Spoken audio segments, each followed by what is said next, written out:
What's up? What's up? What's up? What's up, YouTube? Gonna get it to you blood raw, man.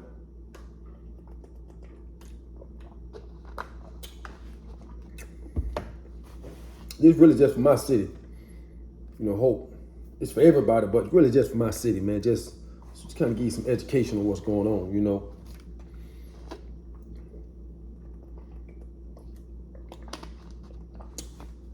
And it's all about how that crack shit and that cocaine shit affected the community and what the real plan was, And just how things were just so different than they are now. Just so different, man. I mean, it's just light years ahead of what's going on now. And hopefully this video help educate some of you young guys, because this is what y'all missing in the hood. Y'all ain't really got no old heads y'all can talk to about the game who kind of relate to the streets like y'all do. A lot of these guys out here in the street with you, they don't know shit. Y'all teaching them the new play. You know what I'm saying? You gotta have you some homies, somebody who you can go around and see how you can kind of maneuver out of the situation you're in. Because the streets is an illusion, homie. The streets is a motherfucking illusion. It don't really exist. It's all a trap. It's all a scheme. You don't know too many niggas out of your hood that you can say right now successful for just grinding all your life in the streets. Come on, man. Got to keep it 100 with yourself now.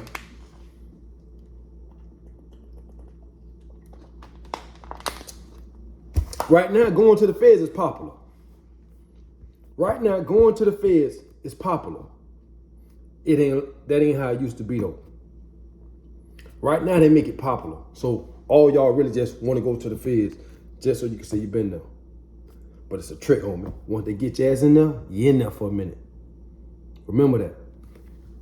You got to think about it. See, y'all don't know this though. Y'all young cats don't know your history.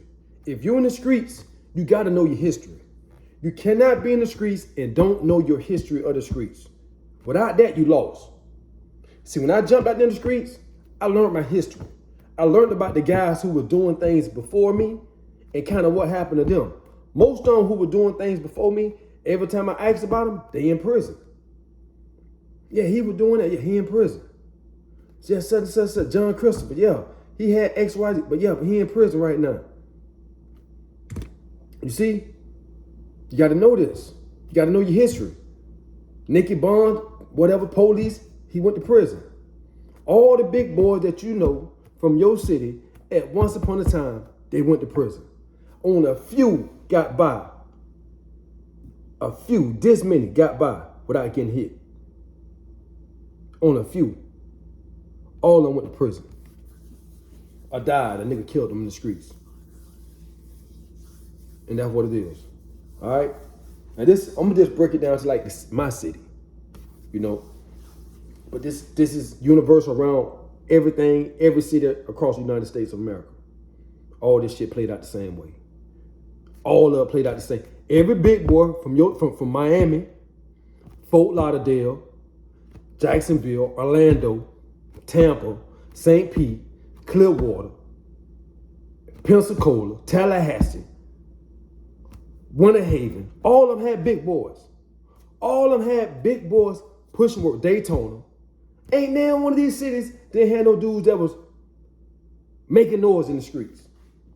And we all know the Miami boys came to East City. I remember Peabody them down here with the Verts back in the early 80s. I remember the Miami boys over there in Nucio. I remember the Miami boys over there in Ponce de Leon. I remember this. Y'all don't know that though, but the Miami boys came down here too. Not saying they wouldn't work down here, but they did come through here, just like they went through every other city in Florida. Facts. That's facts. I was a jitterbug, probably like 12, 13 years old. I remember hearing about dude Peabody, his little brother them. They were from Miami. They had Verts. And there was some other cats from Miami. Some of them still stayed here in Tampa. St. Pete, Wonder Man. All these guys. Come on, man. Facts. Okay? That's in the 80s. And you also had in the 80s the Colombians.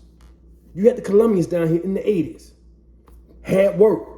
The Colombians were having babies from the girls in the project and the black girls around here. That's why so many guys around here got Spanish names. That's why, because the Colombians were down here one time and had that work. Most of them was over there, Ybor City, Ponce de Leon, Come on, man. Facts. Now, all this work getting flooded in the neighborhoods. All this work getting flooded. Everybody making money. And then people just sitting back watching. Yeah. People that sitting back watching, man. They already know the play. See, and when I say the people way big. Ain't not the police department. The police department don't know what's going on. They just getting them work.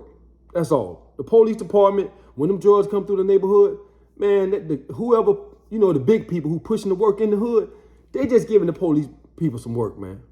They got to make them busy, make them earn their money. That's all that was. They don't really know what the whole plan was. The plan was deep, man. The plan was really calculated. Now they put all that work in the hood. Everybody making money. You got young jitterbugs, 16, 17 years old, pushing Cadillacs, driving them to school. Benzes, driving them to school. Facts. Some death from my city, you had the 4-wheel boys driving to school. Benzes, 500 Benzes at King High School. You had Eric Slaughter with a Cadillac at Hillsborough.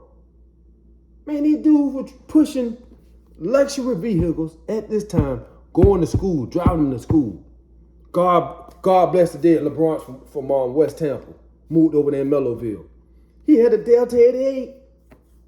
I'm talking about, man, listen here, a clean Delta 88 with some slam in it. Going to Armwood, driving out there, parking in the parking lot. He got killed at a young age over there in St. Pete. Went over there robbing guys, over there left him for dead. And the boys in St. Pete been doing that. They had traps over there. I used to go over there, mess with a chick over there. Go over there, ride around, kind of see their operation. Yeah, they got traps. They got real outlets. You go back over that foolishness, they're going to let you have it. They're going to let you have it. That been like that.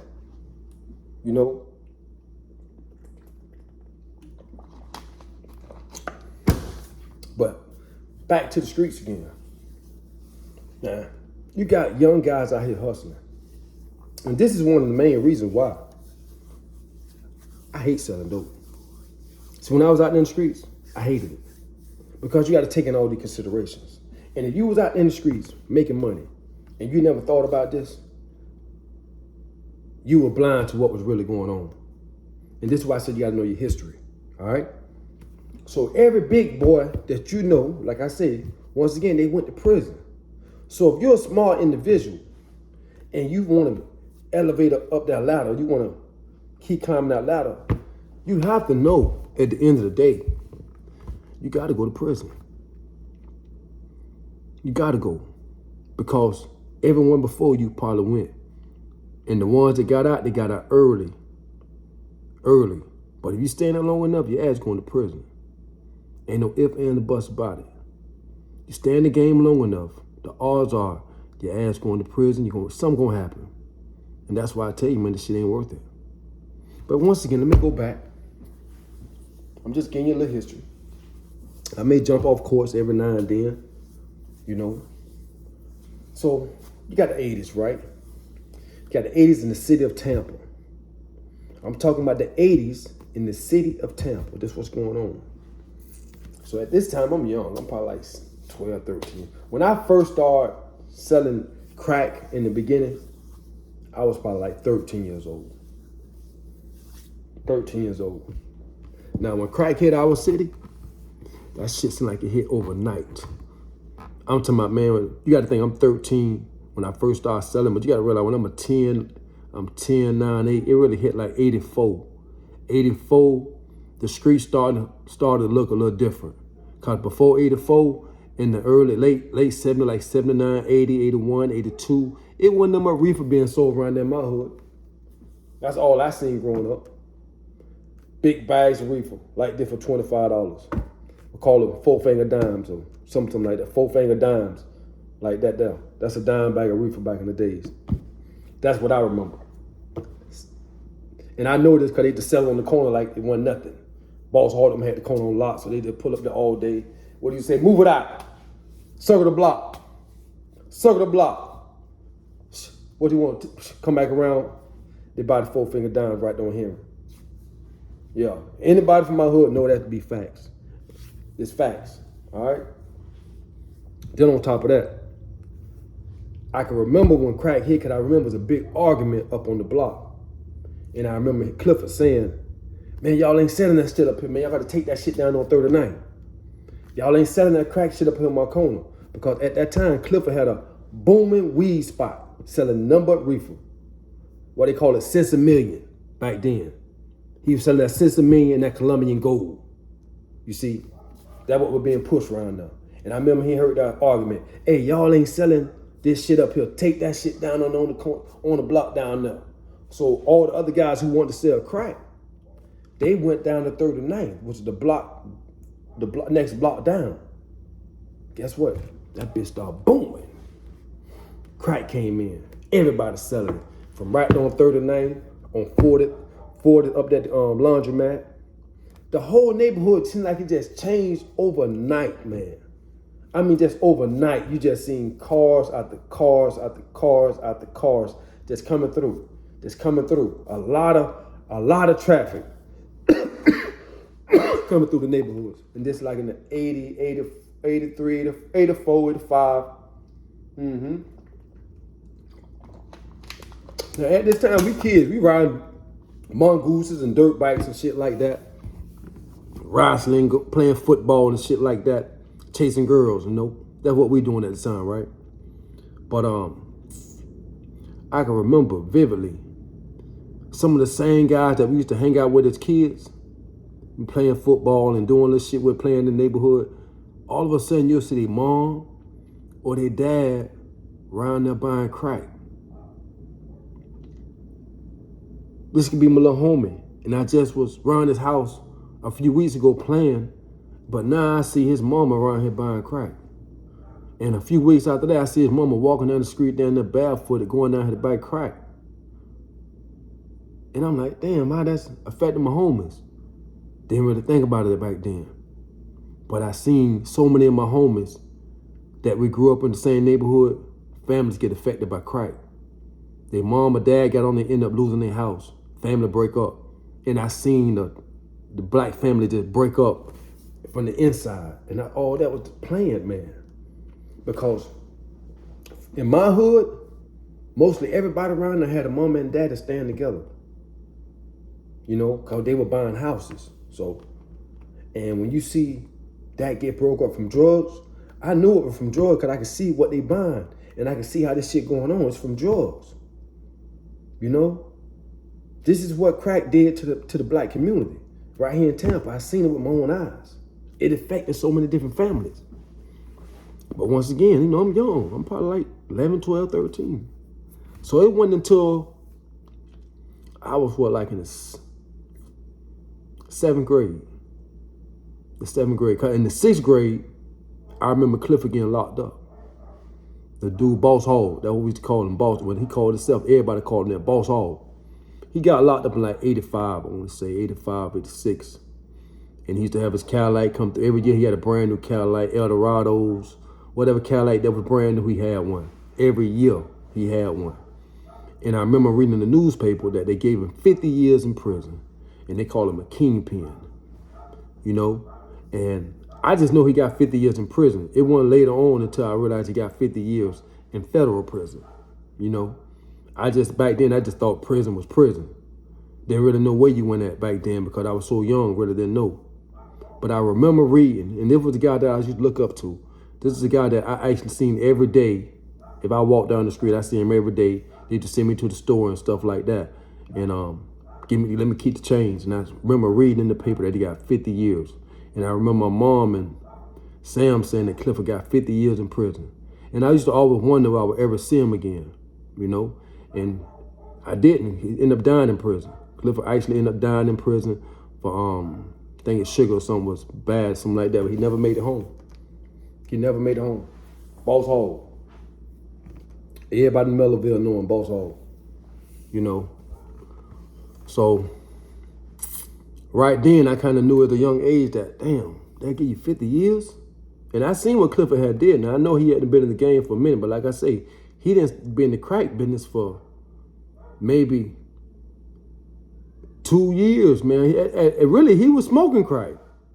To keep it 1,000, Clifford had to start smoking crack. He just was such a good hustler that he could smoke crack and sell crack. It was crazy because, like I say, he was a weed pusher at first, but he did just snort a little cocaine. So when that crack came out, he started smoking crack and selling crack. But they still bammed him. It make a difference. They bammed him, gave him 50 years. You know, Clifford Wise, look him up. Boss Hall. That was the real boss of the Bay right there. Yeah. But right then, like I said, the young age let me realize, man, they give you 50 years for this shit, man. So I had to make a decision then, because that next year, I was walking down the hallway. I was in the 7th grade, and one of my buddies walked up on me. He said, man, I'm finna leave school. I'm finna go make me some money. I said, what you finna do? So we walking down the hallway doing the class change, and he poured out in his hand a medicine bottle and poured the crack in his hand. He said, each one of these worth 20. That's $100 right there. He said, I'm gonna leave school and go make me some money. And right then I put like a little, I thought in my head, I'm going into my science class. I remember like daylight. And matter of fact, it was Tato. Anybody who want to know, it was Tato. Tato was the first one actually showed me some crack in his hand in school. And that kind of got me interested.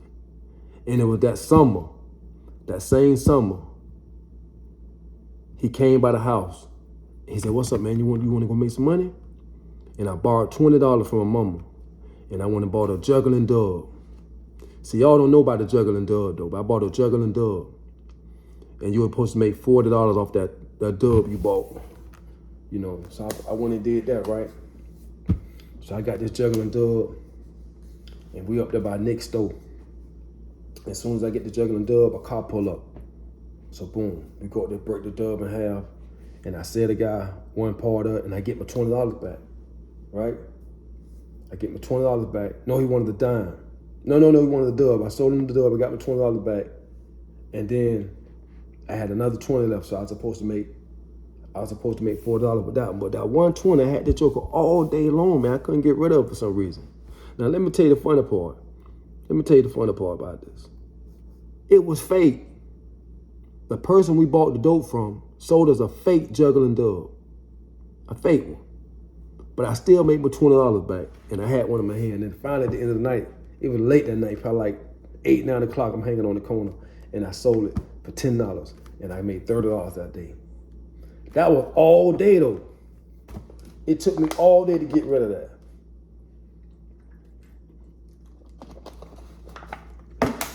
And then that's how I got started. Just like that. But there was so much money coming. You weren't going to miss it, you know. But I'm at this time, like I said, I'm 12 years old. Now, before me, there's other guys already in the game. The guys, I'm 12, so they like 16, 17, 18. Them guys really in the game because they older and they understand the game better than me. I'm really trying to sneak myself in the game because I'm still a kid. My mom and shit don't know I'm out here in the streets. You can't let that shit get back to the house. So we kind of sneak and do what we're doing. You know, sneak around and try and do it. You know, that's early age. That's like 86. You know, 87 go by. You still out in the streets. You buying your little packs now. You buying 5 for 50, 10 for 100, shit like that. You making moves like that.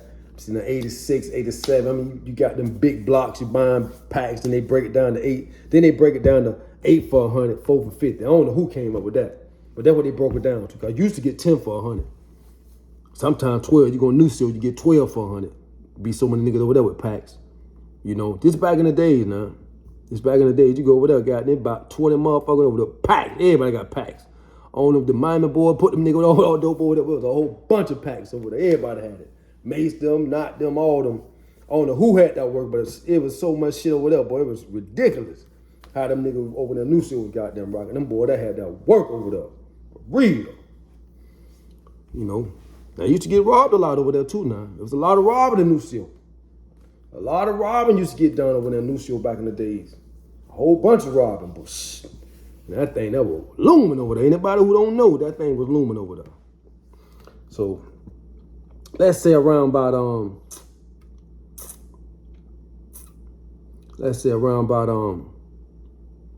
89, I'm in high school now. So I'm in the streets. I'm kind of moving a little work in high school. You know, I ain't making a lot of noise, but I done been out there for a minute. You gotta realize 12, 13, 14, 15, 16, 17. I'm in high school now. I got about 4 or 5 years in the game. Learning, watching, observing, paying attention, listening, asking questions, paying attention to others, guys from the other side of town, seeing what they riding in, seeing damn how they buying that. So I'm paying attention to what's going on. This is what I'm telling you guys. See, if you in the game now, you have to ask questions. You got to know where you're at, and you got to pay attention to the older guys. See, some of the older guys had houses, businesses, things of that nature. They were doing things on a different level than some of the other guys was. So you got to pay attention to that, you know. So let's say 90 come around, and this when the feds start stepping in. 89, 88, 89, 90. The feds start turning their attention towards the dope boys because there were so many of us. I mean, they were really turning their attention. That was the target. That was the target, the dope boys. So around by 88, 89, you start hearing a lot of guys getting picked up, catching a gang of time. That's when the feds came in. So like in 90, 91, the big case in 91. I want to say Mace felt like, not Mace, but maybe not felt like in 91, 92 maybe. 92, maybe. Somewhere like that. Now I had to probably be 91. And then Terry, my big homie, I think Terry called the case maybe in 92. Yeah, 92, I want to say. Maybe 92, maybe 93. I ain't for sure running at the time, but the feds they were knocking on doors, boy. They were picking all the big boys up. Even in Miami, Fort Lauderdale, Jacksonville, with the same thing going on. It was the same thing going on. Wasn't no difference. Hey, I'm going to cut this video short, and I'm going to come back to him and answer this phone, and I'm going to get back with you guys.